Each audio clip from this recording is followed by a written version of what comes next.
શિહોરમાં ફરી એકવાર બેફામ વાહન ચાલકની બેદરકારીના કારણે અકસ્માતની ઘટના સામે આવી છે અને શહેરના વડલા ચોક જેવા ભરચક વિસ્તારમાં એક બેફામ ટ્રકે બાઇકને અડફેટે લેતા હિટ એન્ડ રનની ગંભીર ઘટના બની છે।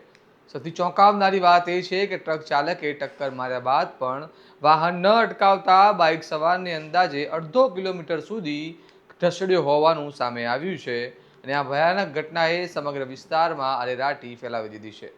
આખરે શું છે સમગ્ર મામલો, આવો વિગતે વાત કરીએ આ અહેવાલમાં। નમસ્કાર, હું ચિરાગ વર્ષાબેન, આપ જોઈ રહ્યા છો સમાચાર। ભાવનગર જિલ્લાના સિહોર શહેરમાં વડલા ચોક વિસ્તારમાં આ કરુણ અકસ્માત સર્જાયો હતો। મળતી માહિતી મુજબ બેફામ દોડતી ટ્રકે એક બાઇકને અડફેટે લીધી હતી અને અકસ્માત બાદ ટ્રક ચાલકે વાહન ઊભું રાખવાના બદલે આગળ દોડાવ્યું હતું અને બાઇક સવારને અંદાજે અડધો કિલોમીટર સુધી ઢસડ્યો હોવાનું સામે આવ્યું છે। ઘટનાના ભયાનક દ્રશ્યો જોઈ સ્થાનિક લોકોમાં ભારે ભય અને રોષ ફેલાઈ ગયો હતો। ગંભીર અકસ્માતમાં અતિક લિયાકતભાઈ ડેરિયા, ઉંમર 18 વર્ષ, આનું ઘટના સ્થળે કરુણ મોત નીપજ્યું હતું, જ્યારે અન્ય એક યુવક ગંભીર રીતે ઈજાગ્રસ્ત થયા તેને તાત્કાલિક સારવાર માટે ભાવનગર ખાતે ખસેડવામાં આવ્યો હતો અને અત્યારે અમદાવાદ લઈ આવવામાં આવ્યો છે। આ ઘટનાને પગલે વિસ્તારના લોકો મોટી સંખ્યામાં સ્થળ પર એકત્રિત થઈ ગયા હતા અને ટ્રક ચાલક સામે કાર્યવાહી કરવાની માંગ ઉઠી રહી છે। ઘટનાની જાણ થતાં પોલીસ તાત્કાલિક સ્થળ પર પહોંચી હતી અને સમગ્ર મામલે તપાસ હાથ ધરી છે।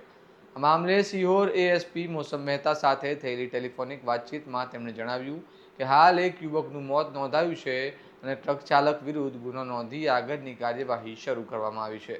શહેરના ભરચક વિસ્તારમાં આવી રીતે બેફામ વાહન દોડાવવાની ઘટનાઓ હવે લોકોમાં ડર ઊભો કરી રહી છે અને સ્થાનિકોમાં સવાલ ઉઠાવી રહી છે કે આખરે આવા બેફામ વાહન ચાલકો સામે કડક કાર્યવાહી ક્યારે થશે, કારણ કે વારંવાર આવી ઘટનાઓમાં નિર્દોષ લોકો જીવ ગુમાવી રહ્યા છે।